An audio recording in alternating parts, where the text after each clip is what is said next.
en chasse une autre, de crise en crise, toujours ramené dans le présent, bienvenue dans la zone libre pour prendre un peu de hauteur.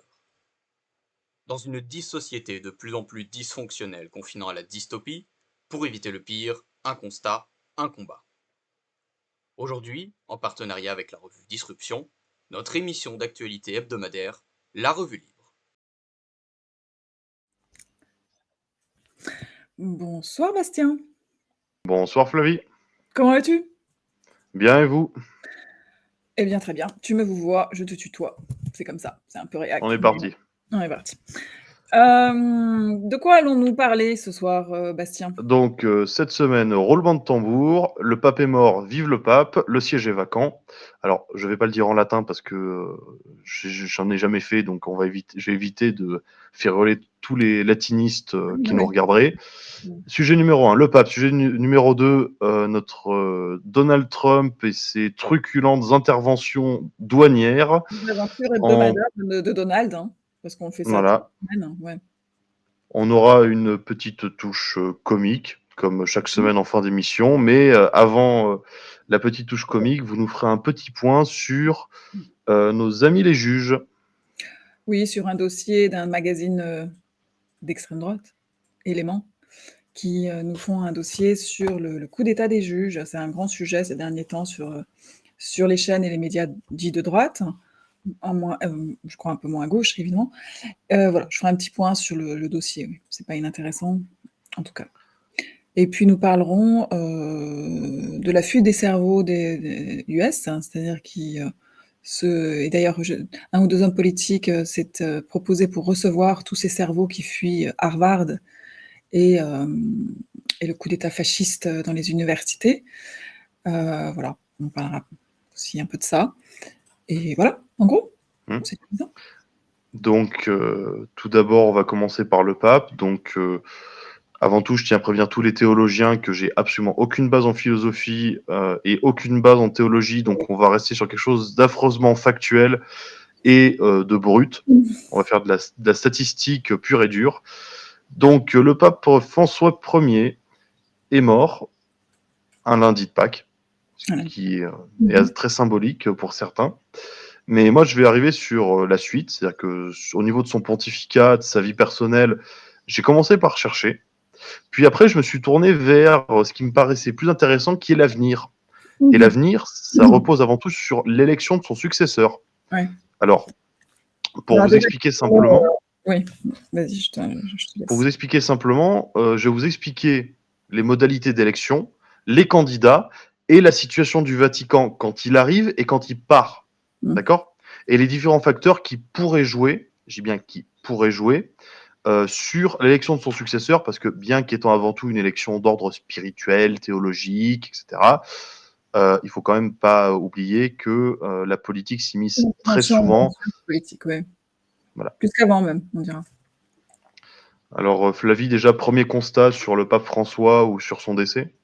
Alors, le pape François, donc, il s'appelait Jorge Bergoglio, je crois. François, c'est le nom qu'il s'est choisi en tant que pape, hein, François d'Assise, enfin inspiré de François d'Assise. C'est un pape qui a créé beaucoup je dirais, de conflits, peut-être pas exactement théologiques, mais en tout cas philosophiques, politiques au sein de l'Église et en dehors de l'Église aussi. Non, ça a été, il est pape depuis 10 ans à peu près. Oui, c'est ça. Il a été intronisé en 2013. Alors, je suis désolé si j'emploie pas le bon terme, mais je dis intronisé parce que j'ai pas, comme je vous l'ai dit plus tôt, j'ai pas les bases. Mais 2013-2025. Donc, 12 ans. Et c'est un pape qui est présenté comme progressiste, et en même temps, il était tout à fait contre et l'avortement et l'euthanasie. Progressiste plus davantage sur les questions, disons sociales et je dirais globales, puisque il prenait l'immigration, un peu la migration généralisée. Donc en cela, il était en tout cas relativement antinational, en tout cas au niveau des États européens ou de l'Occident.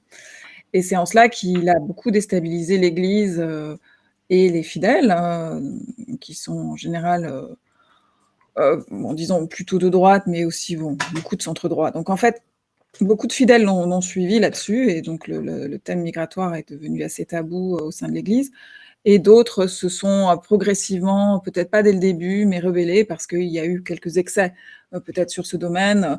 Heu, on citera en exemple, sa venue à Marseille, au cours de laquelle, il dit, «Je viens à Marseille et pas en France», qui est quand même pas d'un respect, total pour, le président qui l'accueille. Et puis une injonction, surtout au moment de la guerre en Syrie, à accueillir sans condition. Le moment aussi, il est revenu avec 3 familles, de Syrie, avec 3 familles musulmanes et pas une seule famille chrétienne, alors que les chrétiens les chrétiens de Syrie, comptent, enfin sont je pourrais pas dire exactement en pourcentage, mais en tout cas existent et donc de nombreuses, un paradoxe qui n'a jamais existé au sein de l'Église, qui est d'être chrétien tout en niant en tout cas le monde chrétien en Occident spécifiquement, hein. Alors il a plutôt misé sur l'Asie, hein, et sur l'Afrique, c'est un pape qui et en effet il y a un christianisme qui monte en Asie et en Afrique et qui descend en Europe. Donc est-ce que c'est une des raisons? En tout cas, il prônait beaucoup l'accueil, aussi de la religion musulmane en Europe, créant, beaucoup je dirais de débats et d'incompréhension, au sein du monde chrétien européen. Après, sur le reste, il était relativement, donc sur les restes, comme je disais tout à l'heure, des questions sociétales, il était relativement, en fait classique, voire, ce qu'on se qualifierait de réactionnaire, même si lui, on l'a jamais qualifié de réactionnaire. Enfin, ce qui serait qualifié heu, par ses opposants. Voilà, il a aussi, alors justement, pour revenir, sur il y a eu beaucoup au moment de sa mort, on a reparlé des finances du Vatican, hein, qui sont, paraît-il, assez désastreuses. Il a tenté, de redresser les finances. Il a fait venir, entre autres, le fameux cabinet McKinsey, au cours des années 2010 au Vatican. Alors, Tout ça sous l'impulsion d'un personnage, je termine juste là-dessus, qui s'appelait Peter Sutherland, qui était un des hommes moins connus que George Soros de la mondialisation, qui a été chargé de assainir les finances du Vatican, sans très grand succès finalement, et qui en a profité aussi pour devenir le conseiller, du pape, tout comme il a été conseiller, enfin, conseiller du pape sur la question migratoire justement, parlons-en, tout comme il a été conseiller après, du secrétaire général des Nations Unies sur cette question-là, en chuchotant très fort à l'oreille, du pape et du secrétaire général, comme quoi l'immigration était, une solution de remplacement pour les populations vieillissantes occidentales et aussi avec un discours, idéologique, derrière sur peut-être le manque de fraternité des frontières. Mais en tout cas, il a été là très longtemps, une dizaine d'années au Vatican et il a très fortement, alors à quel point c'est lui qui a influencé, c'est toujours très difficile à savoir. Mais c'est un homme qui a eu une grande présence auprès du pape, jusqu'à sa mort en 2016. en 2025 plutôt. Ah oui, non, non, vous parlez du. Le Oui. Peter Sutherland en question est mort en 2016. C'est un commissaire européen. Il avait une formation il était d'origine irlandaise, commissaire européen et aussi au conseil d'administration de nombreuses grandes banques et multinationales. Puis il a œuvré dans les grandes instances internationales à l'abaissement des tarifs douaniers parce que c'était je crois, le premier commissaire européen à la concurrence. Donc il a œuvré à l'abaissement des tarifs douaniers et puis, au final de tout type de frontières et de tout type d'obstacles à la libre circulation des biens, des produits et des personnes. Voilà. Bon, Et c'est donc la déjà, politisation du pape, parce que c'est quand même un homme très politique qui lui a chuchoté, je vais quand même apporter une nuance parce que j'ai vu beaucoup de fois des intervenants parler de la nouvelle évangélisation, d'accord, qui a été Mmh. soi-disant théorisée par Jean-Paul II en disant oui, on va remplacer les vieux d'Europe déchristianisés par des Africains, etc. Alors, je vous dis comme je le pense, j'ai lu là-dessus, j'ai écouté des gens en parler qui sont quand même un peu plus câblés que vous et moi pour en parler parce que c'est des théologiens, etc. Et c'est des doctrinaires de l'Église. Alors, c'est absolument pas ça. Qu'est-ce qui n'est Et pas je vais pas. La théorie de la nouvelle évangélisation de mmh. Jean-Paul II, En Mais fait, c'est c'est Jean-Paul II. interprété. Mmh. Pardon? Oui, tu parles de Jean-Paul II, là? Oui. En fait, Mmh. c'est-à-dire que beaucoup ont dit que c'était le pape François qui reprenait cette Ah! Ouais, je idée de connais pas. Jean-Paul II pour Non, la je nouvelle évangélisation. Mmh. Le problème, c'est que quand j'ai cherché là-dessus, déjà, je ne suis pas tombé sur quelque chose d'aussi binaire et Bah non, Jean-Paul II, au contraire, disait, que c'était un droit, autant le droit, d'émigrer, il y avait le droit de mmh, rester sur sa propre terre. Enfin, je le oui. répète mal, mais c'était donc bien sûr, c'est Donc, pas du tout aussi binaire que ça, de la part de Jean-Paul II. mmh, donc juste que ce que j'essaye de dire, c'est que faites vraiment attention aux gens qui essayent de vous apporter une vision politique d'une théorie théologique ou d'une doctrine d'un pape qui est mort il y a plus de 20 ans. Surtout que beaucoup de gens qui reprennent ces théories-là, de ce que j'ai vu, de ce que j'ai lu et de ce que j'ai entendu Mmh. pour préparer cette émission, c'est souvent très orienté par des convictions personnelles et c'est souvent très malhonnête par rapport Oui, aux mais je théories pense en elles-mêmes. que, Gatien, tu as mal compris ce que j'ai dit. Moi, je parlais pas du tout de Jean-Paul II, hein, je parlais de Ah non, non, mais non, mais je vous inquiétez pas, j'ai bien compris que vous parliez du pape François. Mais c'est mmh. qu'en fait, j'ai entendu énormément de gens avec la mort du pape François, et je m'en excuse pour les téléspectateurs, on a eu un petit quiproquo entre Flavie et moi.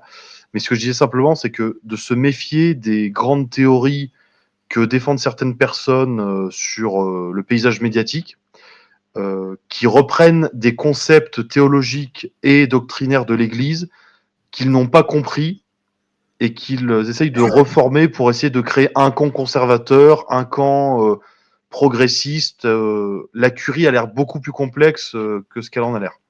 Bah, j'espère, parce qu'en tout cas, si on voit le fameux film Conclave, dont on a beaucoup parlé justement et qui est sorti l'année dernière, heu, c'est d'un binaire total et d'un râle et pâquerette total. C'est-à-dire, il y a les gentils progressistes et les méchants réactionnaires, qui débattent, du non-débat, c'est-à-dire, absolument, bon voilà. Donc j'espère en effet, j'espère que la curie ne ressemble pas à ça, je le pense quand même.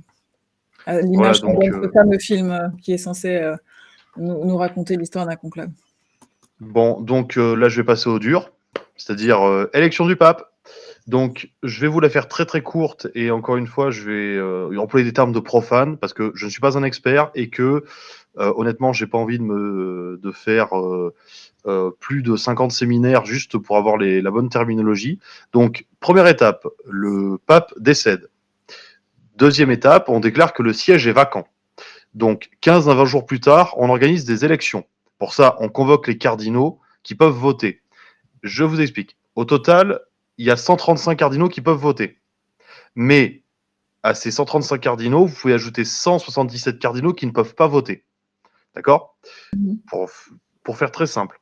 À l'heure actuelle, on a 133 cardinaux qui vont pouvoir voter parce que 2 cardinaux, un tchèque et un allemand, sont malades. Donc, on se retrouve avec 133 votants pour élire le nouveau pape. De ce fait, le mode de scrutin est plutôt simple, c'est 2 tiers des votants doivent voter pour un candidat et ainsi donner le nouveau pape.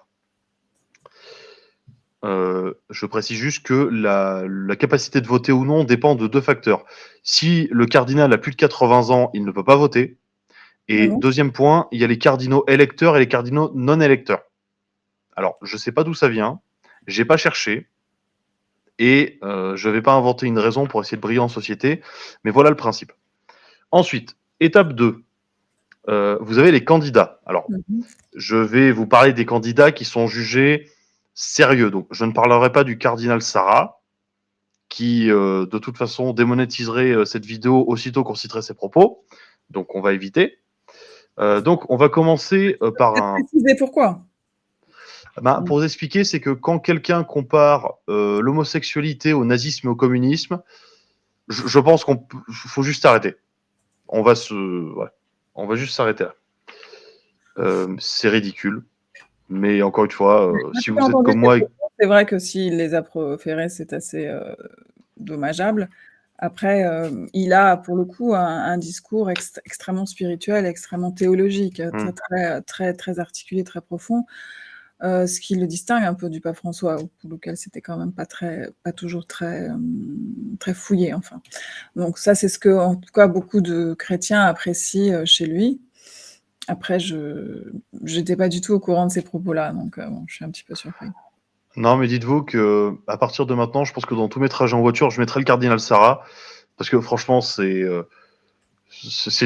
tellement brutal que ça en devient limite drôle. Mais Ouais. bon, donc revenons aux choses sérieuses. Donc, je vais vous faire un peu le paysage des candidats potentiels. Donc, tout d'abord, on a le secrétaire d'État du Vatican, qui était le numéro 2 du pape François. Celui-ci est considéré avant tout comme un homme de compromis, qui n'a pas vraiment d'idées. Cependant, il était à peu près sur les mêmes positions que le pape François, sans trop les affirmer. Il s'appelle comment, donc? Alors, que les Italiens, les Hongrois, les Allemands, les Israélo-Palestiniens et j'en passe, n'en m'en veuillent pas. Je vais sans doute écorcher tous les noms. Hein. Donc, c'est monsieur Parolini. Bon, si je Paolini. l'écorche, Paolini. Parolini. Paolini.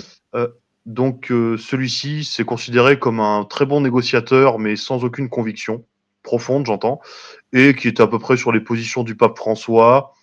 Donc, voilà. Euh, il est assez apprécié de la majorité des cardinaux parce qu'en fait, il n'est pas très idéologisé. C'est quand même, de ce que j'en ai lu, un assez bon théologien. Et il fait un peu consensus comme homme de transition. Mhm. Ensuite, la deuxième personne, c'est le cardinal de Marseille, alors qui lui aussi est un copier-coller du pape François. C'est-à-dire que les deux étaient amis proches, ils s'entendaient parfaitement bien. C'était lui qui l'avait fait venir à Marseille. Voilà. Ensuite, vous avez c'est Aveline, celui-là, c'est ça? voilà Aveline, c'est ça. Mhm. Ensuite, vous avez le cardinal de Bologne. Alors là, je vais sans doute l'écorcher. Zupide ou Zupide ou Diopide, voilà, qui lui est un pro-migrant, pro-LGBT, très très très poussé. C'est-à-dire que pour lui, si vous prenez ses positions, même les modérés du Vatican le critiquent tellement il va loin dans la surmédiatisation de ça. Ensuite, vous avez un Hongrois qui s'appelle Erdo. Alors, il est considéré comme plutôt conservateur. Cependant, il a une vision assez œcuménique et une très forte tolérance pour la théologie juive et pour la philosophie juive également. Après, vous avez un autre candidat de la République démocratique du Congo, qui est monsieur, alors là aussi je vais sans doute l'écorcher, euh, Bessengu, ou Bessengu, je ne sais pas comment le prononcer, qui lui est avant tout connu pour être un anti-homosexuel assez rabique. Vous avez ensuite le patriarche de Jérusalem, dont je ne vais pas citer le nom parce que là, ça dépasse l'entendement hein, et j'ai pas envie que la moitié des linguistes de la planète se fassent sauter le caisson à cause de moi. Lui était avant tout quelqu'un qui était considéré comme un théologien, un homme de dialogue interculturel très très solide. Cependant, il s'est cramé auprès de la partie gauche et droite du Vatican quand il s'est prononcé ouvertement de manière répétée pour une paix générale au Moyen-Orient. Alors, j'ai pas compris pourquoi, mais à ce qui paraît, il semblerait que ça l'ait un peu grillé auprès de pas mal de monde. Ensuite, vous avez Peter Turkson, qui vient du Ghana, qui est un cardinal également. C'est un homme qui a des positions assez hétérodoxes, pour tout dire. C'est un homme qui est connu pour être un antilibéral assez primaire et quelqu'un qui est favorable au progrès social. Alors, quand j'ai cherché ses discours et ses déclarations, j'ai à peu près rien trouvé. Mais quand vous le voyez prêcher dans une église, ça a l'air très. Enfin, il y a quelque chose qui s'émane de cet homme. On retrouve une très grande popularité. C'est quelqu'un qui est connu pour être très proche des fidèles. Ensuite, vous avez un Philippin. Là, j'ai fait un clin d'œil pour ceux qui n'ont pas compris. C'est monsieur Mung Bo. Alors là, c'est quelqu'un qui est avant tout un défenseur des droits de l'homme et de l'immigration, pour faire très très simple. Alors, ce qui est intéressant, c'est que vous avez une pléthore de candidats et je ne les ai pas tous cités, mais quelque chose d'assez intéressant que je vais sans doute souligner et ressouligner, c'est que le pape François, sur les 133 cardinaux électeurs, il en a nommé 80%. Mhm. C'est-à-dire que le pape François, il lui manque plus que 8 à 9 cardinaux que lui n'aurait pas nommés pour avoir un successeur qui partage son opinion. Voilà. Alors, encore une fois, c'est pas aussi primaire que ça, parce que quand vous nommez un cardinal plutôt progressiste en Europe de l'Ouest, c'est pas le même type d'homme qu'un cardinal progressiste en Afrique du Sud ou aux Philippines. Chose à nuancer, c'est que le pape François a nommé 80% des cardinaux euh, entre 2013 et 2025, c'est-à-dire on va arrondir en 12 ans. Le pape Benoît XVI en avait nommé 57,3% sous son mandat entre 2005 et 2013, et le pape Jean-Paul II, en plus de 25 ans, en avait nommé 97,4%. Alors, vous me direz, c'est énorme, oui, mais vu la moyenne d'âge et vu surtout le fait qu'il soit resté plus de 25 ans au pouvoir, c'est normal qu'il ait autant fait tourner. Alors, autre point qui pourrait être aussi assez intéressant, c'est que bon, le mode de scrutin, c'est une chose, mais ça a lieu dans la chapelle Sixtine. Alors, pour les gens parmi vous qui ne sauraient pas ce qu'est la chapelle Sixtine, je vous conseille de taper sur Internet. Vous allez voir les peintures sur les plafonds. Et là, vous allez vous dire, ah oui, j'ai déjà vu ça. Bon, je laisserai Flavie expliquer l'intérêt artistique de cet endroit et surtout l'histoire derrière sa réalisation, parce que c'est elle la spécialiste en art. Enfin, dernier point qui pourrait jouer. Alors là-dessus, je vais être beaucoup plus exhaustif. C'est par rapport au rapport entre l'argent, le nombre de fidèles et le nombre de cardinaux représentés. Alors, je m'explique. Déjà, on va parler des fidèles. Majoritairement, la croissance en termes de fidèles se fait en Amérique latine et en Afrique. Ok ? Sur la période entre 2013 et 2025, l'Afrique a gagné 10 cardinaux. D'accord ? Alors, je parle dans gagner, c'est ceux qui sont morts, ceux qui ont été remplacés, plus ceux qui ont été créés. Donc, c'est en net. C'est-à-dire que l'Afrique a gagné 10 cardinaux. L'Asie a gagné 16 cardinaux. L'Océanie a gagné 2 cardinaux. L'Amérique, 9 cardinaux. Et l'Europe, 8 cardinaux. Alors, encore une fois, je vous parle de grosse croissance en Afrique et en Amérique latine, parce que pour l'Asie, j'ai trouvé des chiffres, des fois qui allaient du simple au triple. Donc, j'en ai aucune idée. Point suivant. C'est le rapport, en fait, entre le ratio argent par rapport au Vatican. C'est-à-dire que vous avez les fidèles, c'est très important, mais le ratio argent-fidèle, c'est encore plus important. Je vous donne un exemple. Le premier pays qui finance le Vatican à hauteur de 30%, c'est les États-Unis. Le deuxième pays, avec 6%, c'est l'Italie. Le troisième pays, avec 3,9%, c'est le Brésil. Et le quatrième, qui avant était le deuxième, c'est l'Allemagne, avec 2,7%. Donc, et la France, là, est à quel rang? on est, je crois, avant-dernier, on doit être à 2%. Voilà. Alors, quand vous avez ce ratio en termes d'argent, je vais vous le refaire, mais par rapport aux ecclésiastiques votants, c'est-à-dire les cardinaux qui votent pour le pape. Les États-Unis, 30% du budget du Vatican. D'accord ? Ils ont 10 cardinaux électeurs. Ok ? Vous prenez l'Italie. L'Italie, avec 6% du budget du Vatican, elle a 51 cardinaux, 17 cardinaux votants. Vous prenez le Brésil qui représente 3,9% du pays de l'argent qui est versé au Vatican, c'est 8 cardinaux pour 7 cardinaux votants. Et vous prenez l'Allemagne qui représente 2,7% du budget du Vatican, c'est 6 cardinaux pour 3 cardinaux votants. Je ne déduis rien, j'apporte simplement des faits, c'est que les États-Unis, d'un point de vue financier, sont surreprésentés. D'un point de vue religieux, je n'ai pas encore trouvé de stats suffisamment précises et je m'en excuse, mais ils sont sous-représentés en nombre de cardinaux par rapport à leur financement du Vatican. Et la dernière chose que j'aimerais souligner, c'est qu'encore une fois, vous avez affaire à une élection religieuse, d'accord, mais vous avez aussi affaire à une élection, alors c'est barbare ce que je vais dire et je m'en excuse, il y a aussi une élection démographique et commerciale. C'est-à-dire qu'il faut que le pape puisse fidéliser, convertir des populations n'étant pas chrétiennes ou fidéliser des populations chrétiennes. D'accord ? Et en plus de ça, quand vous regardez la situation financière du Vatican, que je vais bien sûr aborder parce que on ne cache pas ses origines aussi longtemps. Alors, juste pour ceux qui n'auront pas compris la blague, je suis auvergnat, donc compter, c'est dans mon sang. Je vous explique. Le Vatican, le budget du Vatican en 2013, c'était 24,4 millions d'euros de déficit.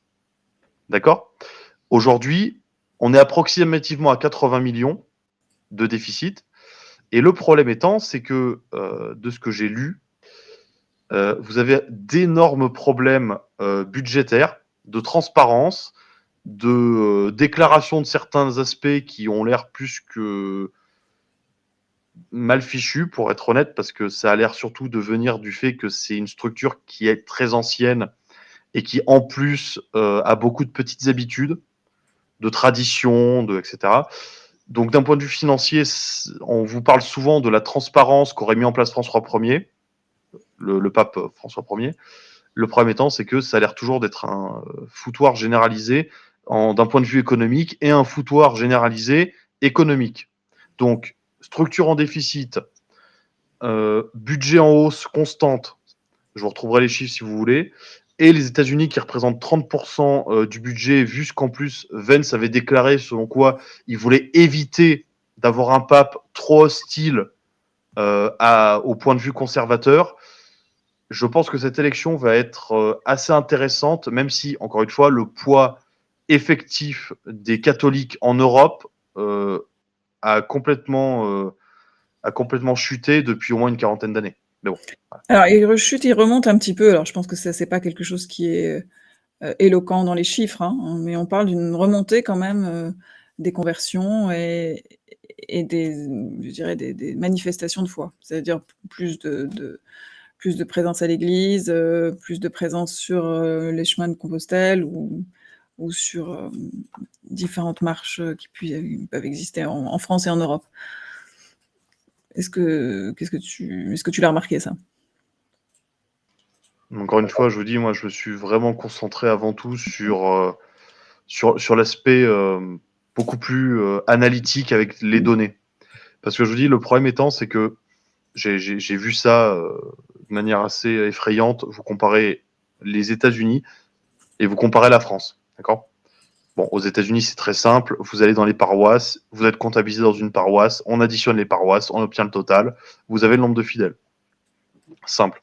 Le problème, c'est qu'en France, je vous dis, j'ai trouvé des documents de l'Opus Dei, jusqu'aux amicales chrétiennes, jusqu'aux scouts de France et compagnie. Des fois, on est sur du ratio de 1 à 10. Il n'y a absolument rien de précis. Et encore une fois, en termes de fréquentation des églises, vu que j'ai pas de stats, je vais pas me prononcer. Donc, je vais faire mon journaliste en fin de soirée, c'est-à-dire je vais simplement hocher la tête quand l'animateur de soirée va dire ce qu'il a à dire, c'est-à-dire vous. Hop là, je vous relance la balle.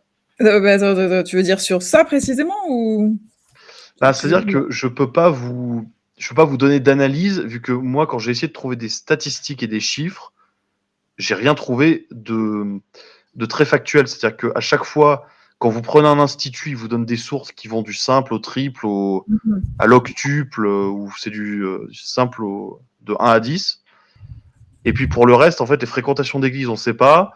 On vous parle d'un retour chrétien, mais est-ce que c'est un retour chrétien réellement spirituel ou est-ce que c'est un retour chrétien en effet miroir à ce que les gens peuvent percevoir comme un stress démographique ou un stress religieux par rapport à l'islam. Autre exemple, on va vous dire, oui, il y a un renouveau chrétien, mais dans ce renouveau chrétien, je vous dis, j'avais vu ça, les principales représentés en banlieue et dans le périurbain comme chrétiens, c'est les évangélistes. Ouais, c'est Donc, ça. Ouais. Et les conversions, en tout cas, ils sont assez discrets sur les conversions, donc on a aussi du mal à avoir je pense, des chiffres. Il y a des instructions aussi, de la part des diocèses pour être discrets sur les conversions. Après, encore une fois, ce sont seulement des on-dit, d'accord ? Donc, Ouais, je vais on pas l'a baser. entendu plusieurs fois, mais ouais, je l'ai entendu de source un peu Oui, sérieuse. je vais, juste essayer de vous retrouver ça. Alors, il y avait eu une tribune. Alors, je l'ai pas sous les yeux là, mais j'essaierai de vous la retrouver à la fin de l'émission. En fait, c'était une tribune qui datait d'il y a 2 ans, dans laquelle, en fait, il y avait des religieux séculiers qui, en fait, avaient déclaré eux-mêmes quitter l'Église. Enfin, je dis, c'était pas 3-4 personnes, hein, c'était, je crois, il y avait 50 religieux en Italie, en France, etc., qui avaient quitté l'Église en dénonçant, en fait, une gestion interne de plus en plus difficile à vivre et de moins en moins attentive aux besoins des fidèles qui Mmh. fréquentaient les églises et qui étaient beaucoup plus tournés vers l'extérieur. Alors, j'essaierai de retrouver ça, mais je l'avais vu passer et ça me semblait assez intéressant. C'est-à-dire que même si on vous montre une église catholique qui semble beaucoup plus ouverte sur les sujets politiques contemporains, il semblerait quand même en interne qu'ils ont un système de ressources humaines qui deviennent très violents et des pratiques qui semblent pour une partie des, des clergés, du clergé de base, violer certaines pratiques, certaines coutumes, voire pour certains contraires à leurs vœux et à leur mission en tant que clergé. Mais là, tu parles de quels endroits précisément? C'était une tribune qui avait été faite par rapport à des religieux italiens, français, espagnols. Ils étaient 50 à avoir déclaré qu'ils mettaient fin à leur mission Mmh. parce qu'ils trouvaient que la gestion interne de l'Église était devenue beaucoup trop autoritaire et c'était difficile à vivre pour eux. La gestion autant financière que spirituelle. Ils Enfin, parlaient avant tout de tout ce qui était dans le rapport interpersonnel, dans les missions, dans les voilà. Après, encore une fois, il faudrait que je retrouve le document et qu'on en parle de manière plus exhaustive. Mmh. Mais oui, vous avez une église plus ouverte, plus tolérante d'apparence, plus Dans les mots, en tout cas, oui, dans les médiatique, voilà, déclarations. Mmh. plus Mmh. médiatique et plus en phase avec les attention, c'est pas péjoratif, mais les bons sentiments contemporains. Cependant, je pense que si on faisait une enquête, déjà on a fait une enquête sur la pédophilie, on a trouvé quand même certaines casseroles. Si on faisait une enquête sur les ressources humaines, entre guillemets, hein, ne prenez pas ça pour une insulte, sur la gestion humaine du clergé et sur les conditions de travail au sein de l'Église, j'ai peur qu'on trouve aussi certaines problématiques qui risquent de pas faire une bonne pub à l'Église, mais encore une fois, là-dessus, je suppute. Donc, je vais m'arrêter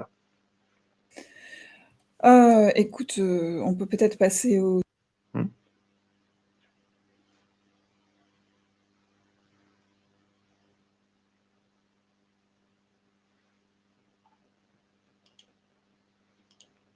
excusez-moi, oui, excusez-moi. Donc on va passer au sujet suivant qui est les aventures de Donald, notre sujet hebdomadaire. Et nous allons peut-être faire un petit point donc sur les aventures de Donald au pays des nouveaux tarifs douaniers. Est-ce que tu veux commencer, Bastien? Ben, c'est-à-dire que je vais juste reprendre ce qu'avait déclaré Jamieson Greer, qui était l'ancien numéro 2 du ministère du Commerce et qui est actuellement le responsable du ministère du Commerce. Pour faire simple, il a déclaré qu'il y avait entre 75 et 85 pays qui avaient directement accepté de renégocier leurs accords commerciaux avec les États-Unis de manière bilatérale. Et en plus de ça, Trump a fait une annonce selon laquelle il avait recruté une quantité importante. Alors, je dis quantité importante parce que ça va de quelques centaines à plus de 1000 avocats pour renégocier tous les accords commerciaux. Encore une fois, est-ce que c'est du déclaratif, est-ce que c'est factuel? Dans Ouais. tous les cas, 80 pays sur 190 pays, c'est déjà une belle prouesse. Et il déclare aussi ne pas vouloir négocier avec l'Union européenne, mais avec chaque État de l'Union européenne, État par État. Donc, ça va être un petit peu compliqué quand même. Et les pays qui vont refuser, enfin en tout cas, se prendront les droits de douane, enfin je veux dire de façon individuelle. Hein. Donc l'UE est un peu prise en étau, c'est le cas de le dire.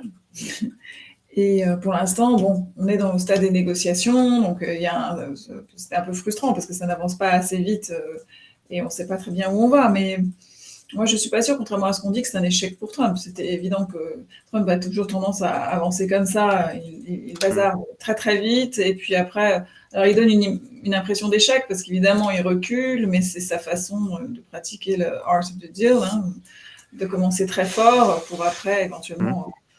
Je crois qu'il appelait lui-même ça, alors après il faudrait vérifier, mais je crois qu'il appelait ça le rollback. C'est qu'en fait, il avance de manière très violente, marche arrière, on réavance, et en fait, il expliquait que ça usait les gens très très vite. Non mais c'est... Ouais.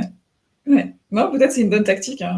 C'est vrai que pour le coup, enfin, là, ces derniers temps, on se disait, bon, c'est un échec pour lui, alors qu'en réalité, ça pouvait paraître le cas, donc on se dit, il n'est pas si bon tacticien, mais bon, en tout cas, je pense qu'il faut voir ça sur le plus long terme. On parle aussi d'un retour du TAFTA, du fameux traité transatlantique, hein, donc paradoxalement, puisque c'est un traité de libre-échange, donc il serait de nouveau peut-être à revenir dans les négociations. Donc voilà, bon, pour l'instant, on est un petit peu encore dans le flou. Je pense que c'est pour ça qu'on peut faire une sorte de point hebdomadaire sans trop peut-être... J'aurais juste 2 points à aborder. C'est que le premier, c'est que vu qu'on est dans le cadre d'un marché commun, enfin, marché unique, appelez ça comme vous voulez. C'est-à-dire qu'on a on a des normes commerciales, en droit de la concurrence, etc., qui sont communes. Donc, en fait, on a un marché qui est assez peu segmenté, même si quand vous regardez les données macroéconomiques, les marchés nationaux de chaque État sont quand même assez segmentés. Si jamais un État décide si un État décide de ne pas respecter la règle de l'Union européenne sur les accords commerciaux, est-ce que l'Union européenne ne va pas le sanctionner? Et deuxième point, vu que l'État est déjà intégré au marché commun, si Trump sanctionne les autres États, est-ce que ça ne va pas indirectement sanctionner cet État, vu qu'il est compris dans le marché commun? Et deuxième point, c'est ce que vous avez dit concernant le projet de libre-échange. C'était Musk qui en avait parlé, puis Trump après avait abordé le sujet un peu comme ça, mais encore une fois, j'ai toujours ce rapport-là à Trump. Vu que c'est quelqu'un de très abrasif et fougueux, pour moi, tant que c'est pas écrit, appliqué et mis en pratique pendant une durée minimale, selon moi, c'est du vent. Mais c'est un peu étonnant parce que les négociations, elles avaient été arrêtées en 2016, justement, suite à son élection. Donc, mais après, imaginons, enfin, le problème des produits américains, de ce que j'en comprends, d'après ce qu'on a dit le représentant du commerce, d'après ce qu'a dit Trump, c'est que le problème pour eux, c'est que l'Union européenne interdit un tas de leurs produits qui sont des biens, d'accord, des biens, pas des services, des biens, pour des raisons, pour des barrières non tarifaires, c'est-à-dire soit des normes, soit des règles de qualité.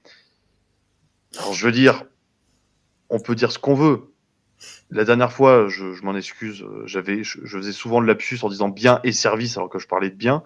Mais là, on parle bien de biens. C'est-à-dire que c'est ce que reprochent les États-Unis, c'est qu'à cause des barrières non tarifaires en termes de qualité des produits ou en termes de normes sur certains pesticides, etc., les produits américains ne peuvent pas rentrer. Cependant, ça ne remet pas en cause le fait que l'Union européenne ait des problèmes pour contrôler ça au niveau douanier, vu qu'on avait je crois que c'était il y a 2 ans, vu des produits, des poulets au chlore. Bien sûr. Voilà, des poulets au chlore qui avaient été importés depuis le Brésil. Après, bon, est-ce que le marché européen profiterait d'une arrivée des produits américains? Pour être honnête, je suis pas très convaincu, mais je préfère pas rentrer dans ce débat-là.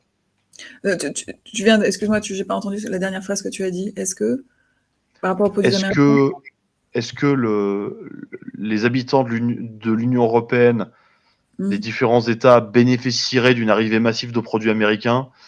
Je suis pas convaincu, mais j'ai pas envie d'entrer dans ce débat. C'est un peu tôt, hein. On est encore un petit peu dans la confusion, donc on ne devrait pas apporter plus de confusion en disant des choses approximatives. Est-ce que tu veux dire quelques mots sur la fuite des des cerveaux américains qui fuient la fascisation des universités, des grandes universités comme Harvard ou Yale, et qui veulent éventuellement se réfugier en Europe, où ils seraient accueillis à bras ouverts, selon les propos de certains de nos ministres. Ben, je vais faire répondre par une boutade. François Hollande, l'homme d'État de sa génération. Voilà, c'est tout ce que j'ai. Il y avait François et quelqu'un d'autre, je ne sais plus, qui suggérait cela. Donc, alors, après, politiquement, dire que le fascisme est de recours aux États-Unis, je trouve ça absolument ridicule. Mais d'un point de vue de communication et d'un point de vue de stratégie commerciale, économique et technologique, honnêtement, je trouve ça tout à fait normal de le tenter. Parce que plus vous aurez de chercheurs américains qui viendront en Europe, ben, plus ils travailleront, plus ils déposeront de brevets, et meilleur ce sera pour nous. Oui, mais là, on parle de chercheurs, je ne sais pas, parce que je ne sais pas s'il s'agit vraiment de chercheurs, il s'agit aussi, alors peut-être en domaine de la santé, mais il s'agit surtout d'intellectuels. Puisque le problème pour eux avec Donald Trump, c'est surtout un conflit idéologique et intellectuel, plus que, bon, et encore une fois, sinon sur les domaines de la santé, de tout ce qui est lié à l'alimentation aussi. On n'a pas encore beaucoup entendu Kennedy sur ses actions, mais tout ce qui est lié au secteur pharmaceutique, Food and Drugs Administration, tout ce qui... voilà. Donc, il n'y a pas... en termes de... Je ne sais pas si c'est vraiment... Enfin, en termes de chercheurs, ça dépend de quoi on parle. Mais en termes purement idéologiques, je ne sais pas si cela viendrait donc remplir nos universités. On est déjà très fortement idéologisé. Donc, est-ce qu'on a besoin de plus d'universitaires américains extrêmement idéologisés? Encore une fois, si sur 100 chercheurs, vous en avez un qui est un chercheur de très haut niveau, qui peut apporter, ben, faut prendre les 100. Moi, je dis, on va dire que c'est du brain drain inversé, mais à titre personnel, moi, je vois pas le problème en tant que tel. Parce que même si vous avez des chercheurs qui sont idéologisés, d'autres qui sont des branlos, ce que vous voulez, ok, mais ça peut pas être l'écrasante majorité du cheptel. Encore une fois, pour moi, on fait de la guerre technologique, de la guerre intellectuelle, de la guerre économique. Faut ramasser tout ce qu'on peut. Oui, on peut voir ça comme ça, mais ouais, je sais pas si je suis complètement d'accord avec mais toi. je dis, moi je suis avec mon. Là, je suis comme pour le pape. Les gens parlent de théologie, de politique. Moi, je suis avec mon boulier en train de calculer les déficits et les excédents. Ah, moi, je me dis, un chercheur, ça coûte ça. Un chercheur déjà formé qui vient pour l'asile politique, ça coûte ça. Ça coûte moins cher, donc on prend. Et en plus, après, les brevets. Vive les brevets. Oui, mais ça, parce que tu parles de la recherche scientifique, mais c'est pas.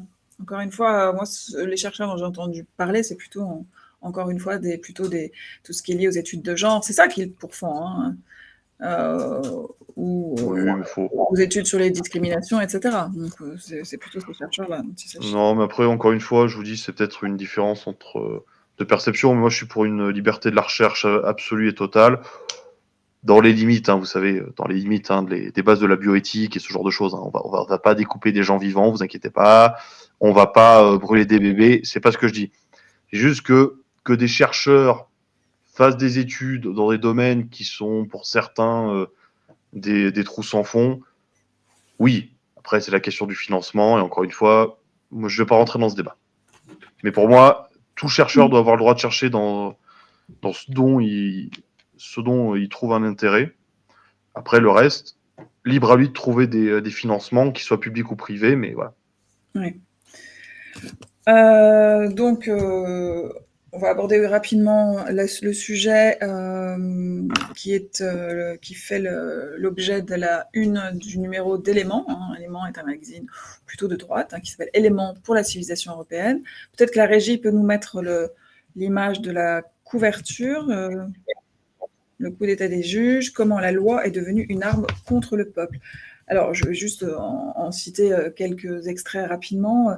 C'est un dossier entier sur lequel interviennent des avocats et des présidents de cercles de pensée, hein, principalement, dans lequel, selon eux, il serait urgent de dénoncer l'hypocrisie d'une partie de nos élites qui brandissent avec le droit un concept flou pour imposer un agenda qui ne serait pas du tout neutre. On part du principe que le droit est neutre, mais en fait, on utilise le droit pour imposer un agenda politique. Alors, ces institutions qui promeuvent le droit comme qui sont accusés de promouvoir le droit comme agenda politique sont évidemment, alors nous avons les juges, mais aussi tout ce qui est institutions nationales, que sont le Conseil d'État et le Conseil constitutionnel, et après vous aurez des institutions supranationales qu'on connaît bien, comme la CEDH, la Cour de justice de l'Union européenne, au niveau européen. En gros, c'est ces 4 principaux corps. Alors, le président du Conseil d'État, le vice-président, nous dit que l'état de droit est une des conditions de notre démocratie et de notre vivre ensemble. Alors, il y a toujours le même sémantique qui revient. Donc, c'est une des valeurs piliers de l'Union européenne, selon l'article 2 du traité de Maastricht. Et pour le Conseil de l'Europe, la prééminence du droit forme, avec la démocratie et les droits de l'homme, le triple socle sur lequel le droit européen repose. Alors déjà, Solzhenitsyn, lors de son discours de Harvard en 1978, nous avait fait comprendre que lui avait bien compris que le droit pouvait tout à fait être au service d'une force totalitaire, voire soft totalitaire, puisque les mots qu'il avait proférés à l'époque étaient destinés très clairement aux États-Unis. C'est-à-dire que quand il était dissident soviétique, dissident en tout cas de l'URSS, il avait dit certes je suis dissident de l'État soviétique, mais je ne rentre pas pour autant complètement, je n'adhère pas pour autant aux valeurs occidentales qui pour lui avaient montré les prémices d'une forme de soft totalitarisme, alors que pourtant en 1978 on n'en voyait pas encore forcément grand-chose, mais lui avait déjà eu très vite cette perception-là.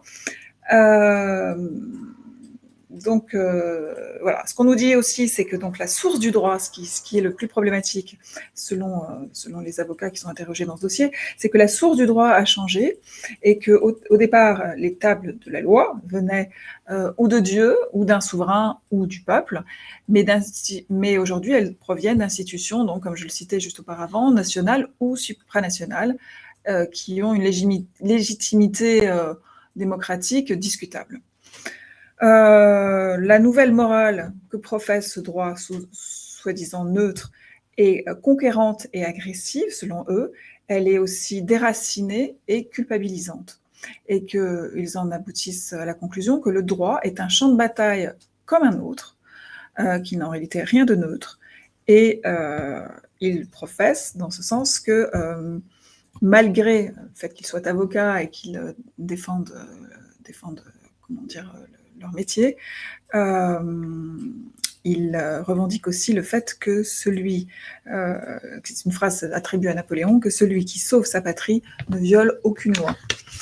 Donc, je ne sais pas si tu veux commenter déjà ces premières considérations. Je sens que je vais pas me faire que des ennemis dans les minutes qui viennent. Je sens que là, je vais me mettre dans une situation plus que problématique. Non, c'est-à-dire que, avant tout, encore une fois, quand je parle de libéral, je parle pas d'économie, hein, je parle vraiment de principe de base. Moi, je m'estime être un libéral, c'est-à-dire, je m'occupe de mes affaires, je ne veux pas imposer ma vision du monde, ma façon de faire aux autres, mais je ne veux pas que les autres m'imposent la leur. C'est tout. Moi, j'en suis là-dessus. Je reste sur ça et je n'ai pas d'autres prétentions. Moi, ce que je veux avant tout, c'est, pour parler vulgairement, qu'on me foute la paix. Cependant, c'est tout le paradoxe, parce que ce droit est censé défendre les libertés individuelles. Cependant, encore une fois, il ne faut pas être naïf, d'accord ? C'est-à-dire que le droit, comme un outil axiologiquement neutre, ça n'est pas possible. Quand vous avez un droit de la famille qui met en avant un système communautaire, de système c'est-à-dire que tout le patrimoine est commun, c'est de la politique. Quand votre système de droit de la famille met en avant un système de séparation des biens strict en tant que régime matrimonial, c'est de la politique. Je ne dis pas que tout dans le droit est la politique. La taille des escabeaux, je pense que vous comme moi, on n'a pas grand-chose à faire. Cependant, quand dans votre droit vous mettez, c'est simple, l'obligation pour les bâtiments publics et professionnels d'avoir des accès pour les handicapés, c'est de la politique. Et c'est très bien à mon sens. Voilà. C'est-à-dire qu'on ne peut pas dire que le droit, ce n'est pas de la politique, le droit, c'est de la politique.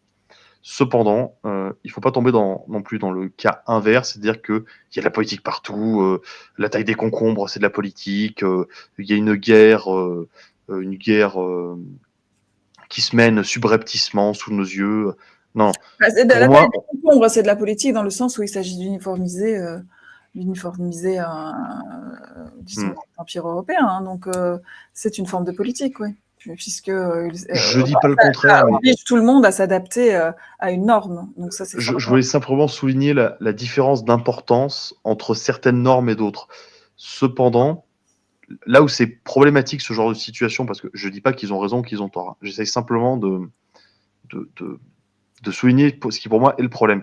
C'est-à-dire que quand vous êtes devant un juge, quand vous êtes devant la loi, et qu'on peut même remettre en question l'objectivité, et non, c'est pas de l'objectivité, c'est de la neutralité de l'arbitre, qui est le juge et qui arbitre via la loi, vous remettez en cause tout le système légal, vous créez une défiance par rapport à l'État. Alors, je ne vais pas vous refaire tout le système économique de Wallerstein et tout le développement de la création de l'État en Europe. Mais pour faire simple, en Europe, c'est le bordel. Donc on lève des armées. Pour payer les armées, il faut lever des impôts. Pour lever des impôts, il faut des fonctionnaires. Et il faut légitimer tout ça. Donc on prend des religieux. D'accord? C'est bon, je vous fais le schéma très simplement. Des religieux, j'ai pas compris la fin. Des religieux, c'est-à-dire qu'il faut que vous légitimiez l'État par un moyen tierce autre que purement matériel. C'est-à-dire que dire aux gens qu'il y a un État, si vous voulez pas mourir et vous faire égorger dans votre lit, c'est très bien, mais il faut un petit peu meubler ça de manière supérieure, c'est-à-dire le bien commun, c'est-à-dire la religion, etc. etc. Bon. Le problème étant, c'est que quand vous avez cette défiance par rapport à l'État qui se crée, quand le citoyen ressent, parce que ça peut ne pas être vrai, mais quand le citoyen ressent l'État comme un outil qui n'est pas neutre, qui n'est pas respectueux de toutes les convictions et qui agit de manière discrétionnaire et subjective par rapport aux citoyens en fonction de leurs convictions politiques, de leurs origines, etc., là, vous ouvrez les portes à un gigantesque merdier juridique, sécuritaire et politique. Et ça, c'est beaucoup plus problématique que la taille des concombres, pour revenir au sujet de base. Mais justement, est-ce qu'une des raisons, ce n'est pas que les normes sont, justement, comme nous dit un second article, sont imposées au pouvoir politique et constituent une forme de carcan empêchant ou visant à empêcher de réviser le droit pour faire face à des situations nouvelles ou de répondre à une nouvelle volonté démocratique. C'est-à-dire qu'un droit n'est pas forcément immuable. Bruno Retailleau récemment a dit, avant de s'excuser, que l'état de droit n'était ni intangible ni sacré. Il est sans doute sacré, c'est peut-être excessif, mais en tout cas, intangible, oui, mais ne doit-il pas s'adapter à une France qui a largement changé? Par exemple, on juge encore des situations à l'aune d'une France d'après-guerre. Oui, cependant, est-ce que il n'y a pas aussi, comment dirais-je? Alors, pas complètement. Oui, vous devez connaître ce tableau, mais vous savez, le tableau où vous avez Dieu et l'homme qui se touchent. Vous connaissez le nom de ce tableau. Sixtine. Voilà, le plafond de la. Mais ça, je crois que cette partie spécialement a un nom. Enfin bref, tout le monde. Voilà. Vous savez, ce passage où vous avez Dieu et l'homme qui sont prêts à se toucher. Et ben, selon moi, en fait, la problématique posée par Flavie, c'est ça. C'est-à-dire que d'un côté, vous avez l'homme. Par Flavie? Problématique posée par qui? La problématique posée par Flavie. C'est-à-dire que vous avez d'un côté vous jugez les gens par rapport à une nécessité, le droit est là par rapport à une nécessité, mais aussi d'un autre côté, peut-être que certains ont envie de conserver cet idéal de progrès et cet idéal de société civilisée pacifiée de l'après-guerre, c'est-à-dire, oui, nous allons vers cet idéal qui est le Dieu qui tend la main, de la société pacifiée, de la société civilisée, des droits de l'homme, de l'acceptation des minorités, Et donc, même si favoriser les libertés individuelles davantage que les libertés collectives, hein, puisque voilà. c'est l'inverse. Mais donc ça, c'est l'évolution du droit après-guerre, en gros. Après, encore une fois. Mais parce que je pense que tu es plus à même de parler de droit que moi, donc je ne voudrais pas te dire d'erreur. Sur l'évolution de ce droit, sur les libertés individuelles. Ben, le fait est, c'est qu'en soi, c'est pas reprochable. C'est pas reprochable qu'on soit passé ce qu'on appelait les libertés publiques jusqu'au décret de 97. En fait, c'est le décret de 97 qui dit qu'aujourd'hui, on doit parler de droits et libertés publiques fondamentales. Ouais. C'est-à-dire que les libertés publiques, pour la pensée doctrinaire plus conservatrice, ce sont les libertés civiles et politiques, les libertés englobantes, si vous préférez. Encore une fois, je ne suis pas docteur en droit, ne me jetez pas de tomates, je vulgarise. Et de l'autre côté, vous avez une autre pensée qui est plutôt une pensée issue des nouveaux mouvements sociaux dans les années 70, c'est la liberté sexuelle, les libertés des minorités, ce qu'aux États-Unis donnera les executive action, vous savez, pour avoir des droits en tant que minorité, ou revendiquer ses droits contre l'État en tant que minorité. Comme ça, je dis, moi, j'ai pas de problème avec le fait que les gens aient des droits et des libertés. Le souci, c'est que vous pouvez multiplier les droits et les libertés, cependant, la question qu'il faut quand même se poser, c'est celle du bien commun, de l'intérêt général et de la stabilité de la société. Le fait est, c'est que j'ai l'impression que d'un côté, vous avez des gens qui disent ouais, l'état de droit, on va le faire sauter, etc. Ok. Le problème, c'est que est-ce que vous voulez aussi faire sauter certaines garanties qui vous permettent d'exister en tant que mouvement d'opposition, parti d'opposition, etc. Et de l'autre côté, les gens qui vont vous dire ouais, liberté, liberté, liberté, jusqu'à ce que vous arriviez à une situation où vous ayez une organisation communautariste, communautarienne, comme le montrent certains penseurs et intellectuels d'Amérique du Nord. Mais c'est ce qui nous peut en est. Encore une fois, moi je vous dis, je fais le suisse, je fais l'helvétique, je balance des cartes et j'essaye d'avoir l'air à peu près neutre dans l'affaire parce que c'est des sujets emmerdements et j'ai pas envie d'être emmerdé. Alors pour terminer, je passerai sur le volet plus économique. Il y a un des avocats interviewés qui a écrit d'ailleurs justement un ouvrage qui s'appelle Penser la guerre économique, bréviaire stratégique, et qui dit principalement que le droit est instrumentalisé à des fins d'impérialisme économique, que c'est devenu un des champs de bataille de la guerre économique, qui est aussi un front avancé, une arme largement mobilisée en matière d'hégémonie industrielle, commerciale et technologique. Et donc, à son sens, à défaut d'invoquer la raison d'État, la réponse contre cette atteinte aux intérêts supérieurs de la nation réside désormais dans le concept de sécurité nationale, qu'on refuse un peu d'invoquer dans un contexte de globalisation. Ça a été inscrit dans le traité sur le fonctionnement de l'Union européenne, le TFUE au départ, et aussi dans le Code de sécurité intérieure et le Code de la défense. Donc, pour faire court, ça renvoie, selon lui, à l'idée d'intérêt général développée par Rousseau, et on retrouve cette approche en Europe à travers ce qu'on appelle parfois, donc à tort ou à raison, l'illibéralisme. Alors, justement, on nous dit que Donald Trump est illibéral. Ça me semble un renversement, les mots n'ont plus tellement de sens, puisque pour moi, Donald Trump est tout à fait libéral. C'est juste qu'il n'est pas, il n'est pas ultra ou néolibéral, justement. On ne va pas peut-être aller sur ces notions-là, c'est pas le sujet de ce soir. Mais voilà, comment on conjugue le libéralisme économique avec justement un droit qui au nom du libéralisme économique, ne permet plus aux États de se défendre, en réalité. Si je me fais bien comprendre. Si je puis me permettre, ça me fait un peu penser au fait que après la Deuxième Guerre mondiale, vous avez quand même une multitude d'organisations internationales qui sont mises en place. Encore une fois, hein, je ne vous les fais pas chronologiquement, mais l'ONU, Organisation mondiale du travail, le GATT, qui est devenu l'OMC, l'OMS, enfin, toutes ces organisations-là. Encore une fois, l'idée était belle, c'est-à-dire qu'on a vu la violence, la barbarie nazie, la barbarie fasciste, voilà, je parle de fascisme au sens italien, les barbaries des mouvements autoritaires, etc. Cependant, et ça, c'était une opinion personnelle, encore une fois, je le dis assez clairement, moi, je ne veux pas qu'on m'impose quelque chose en tant que personne. Oui. Et je considère qu'à titre de nation, on n'a pas à aller emmerder quelqu'un quoi qu'il fasse chez lui, et réciproquement. C'est-à-dire qu'eux n'ont pas à venir faire de l'ingérence chez nous, à nous imposer des normes, etc. Et je vais prendre cet exemple-là très simplement. Vous avez les anglo-saxons qui ont leur système de mesure. Internationalement, vous avez une organisation l'organisation du système métrique.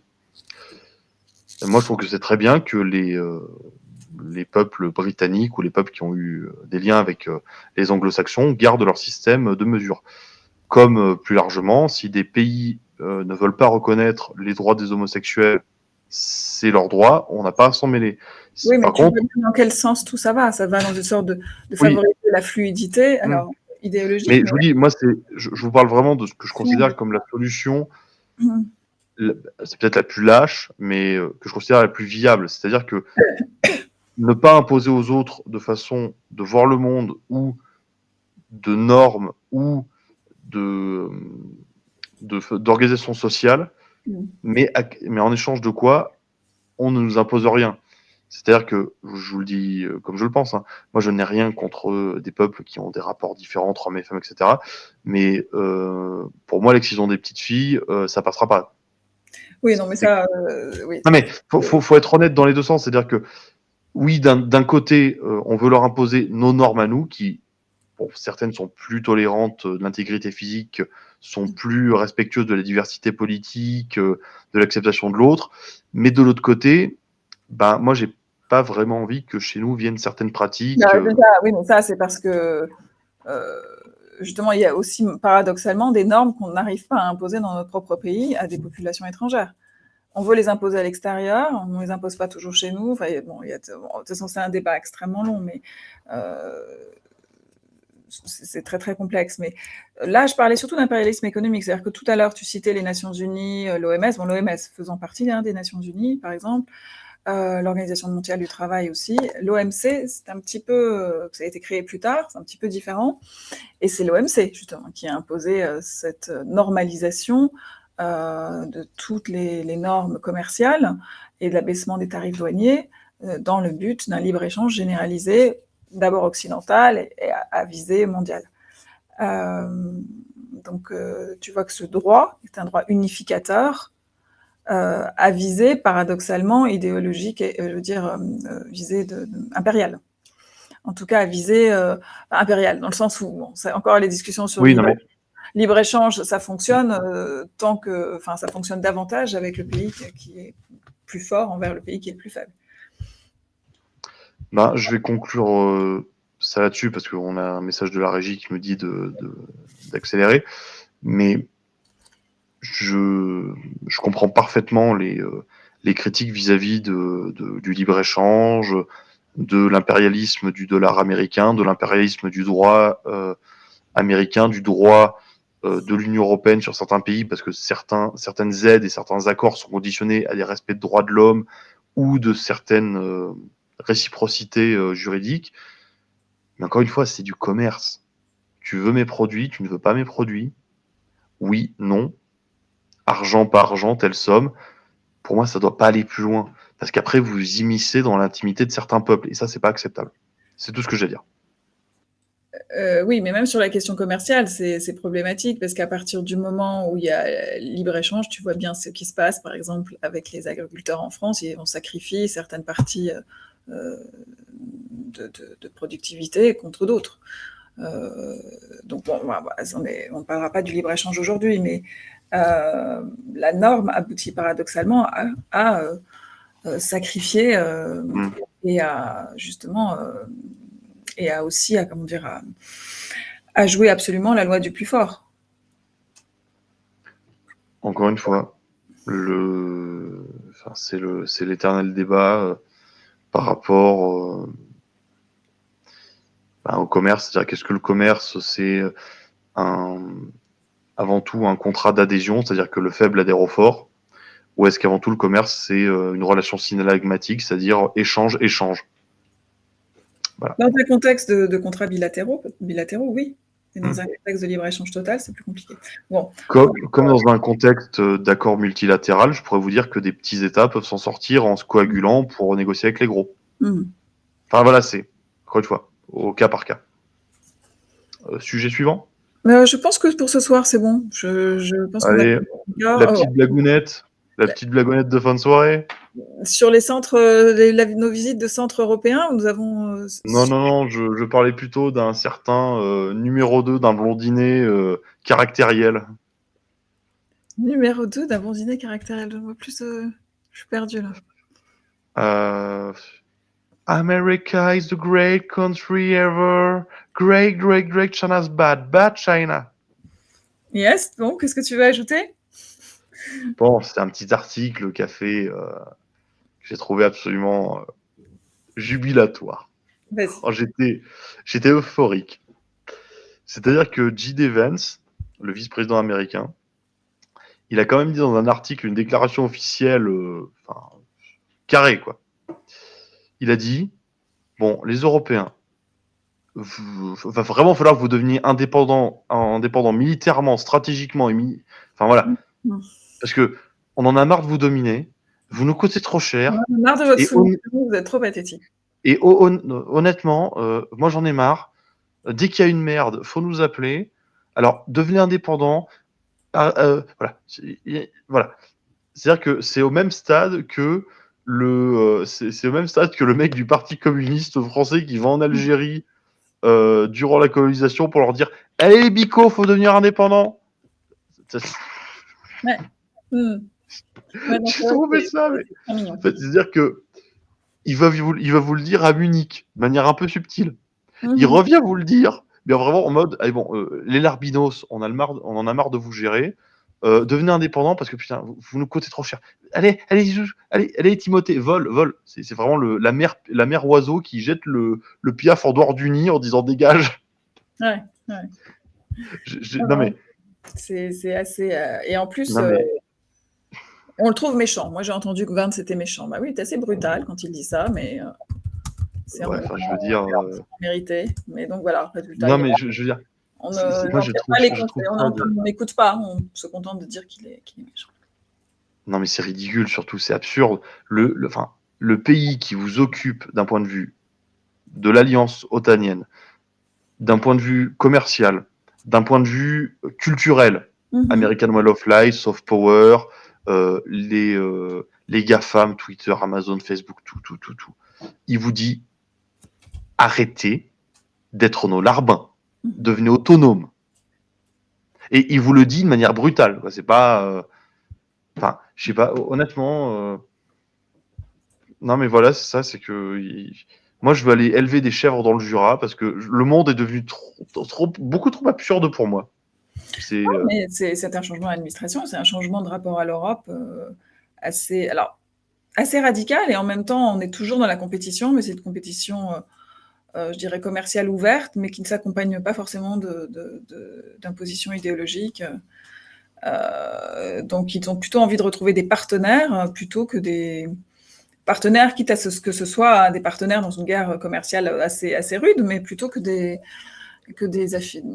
affidés, on dit ça, idéologiques. Ils ont envie de passer à un autre type de rapport. Et ils ont pas respect pour l'Europe en ce moment. Ça, c'est clair que Donald Trump n'a pas du tout de respect pour ce qu'est devenu l'Europe. Non, c'est-à-dire qu'on est quand même passé de Biden, c'était OK, my friend, good deal. Yeah, my friend, pretending to be my friend, mais en fait, se foutant de gueule tout autant derrière. Et à côté, maintenant, on est passé à Trump qui dit kiss my ass. Mais je préfère ça, c'est plus, enfin non, plus direct et plus sain et moins hypocrite. Non, mais vous êtes tous témoins. Hein. Dès que j'ai dit cette phrase, elle a ri, elle a fait, je préfère ça.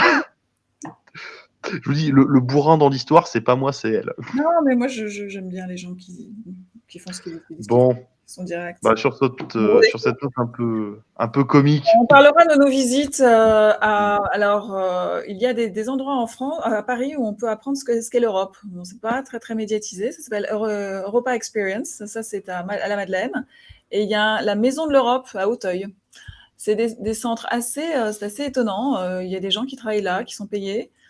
Et surtout la Maison de l'Europe à Auteuil, nos activités, donc sur chaque thématique, je ne sais pas, écologie, qu'est-ce qu'ils ont comme thématique, je vais vous dire ça tout de suite. Et vous cliquez et la page est blanche.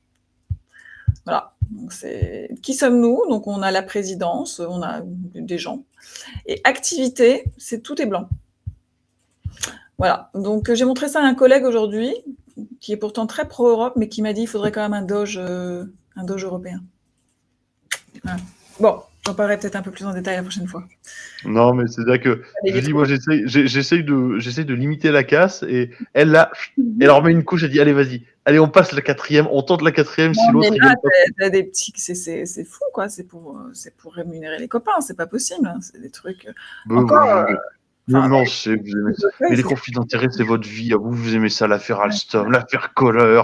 Et vas-y qu'on y retourne sur BlackRock. Et vas-y qu'on. Kohler, on l'a pas toujours traité, mais c'est très difficile d'enquêter sur l'affaire Kohler. J'invite nos auditeurs à se rapprocher du travail de Mark Endeveld, qui était à Marianne, qui n'est plus là, mais qui fait un travail de fond sur le sujet. Et je pense qu'il a des moyens d'investigation beaucoup plus importants que les nôtres. Donc, pour l'instant, je suggère à nos auditeurs sur les conflits d'intérêts et sur les liens d'Alexis Kohler avec le plus grand armateur maintenant mondial, hein, puisque MSC est passé devant Maersk, je crois, et du rôle qu'il a joué au sein de l'Élysée. C'est voilà, très caché, mais à mon avis très très intéressant à fouiller. C'est le 3e mondial, la régie, pardon, la régie. Alors ce serait quoi le premier? Parce qu'il y a Maersk, je crois qu'en tout cas Maersk s'est fait détrôner par MSC. Bon, on sera plus précis. Ouais, on en parlera la prochaine fois. En tout cas, c'est les plus gros mondiaux. Voilà, bonsoir à tous nos auditeurs, merci de nous avoir écoutés, et à la semaine prochaine. Ciao. Ciao, bonsoir.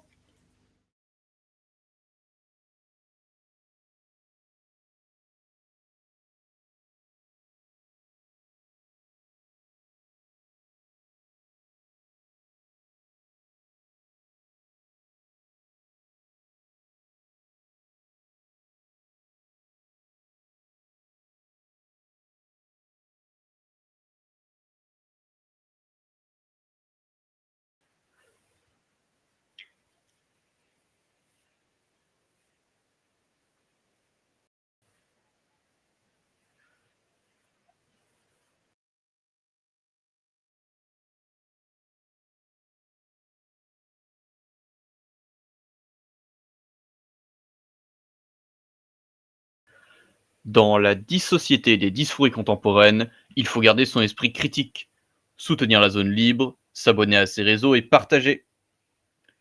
Dans la société des crises, en dissolution, être dans la zone libre, c'est passer du constat au combat.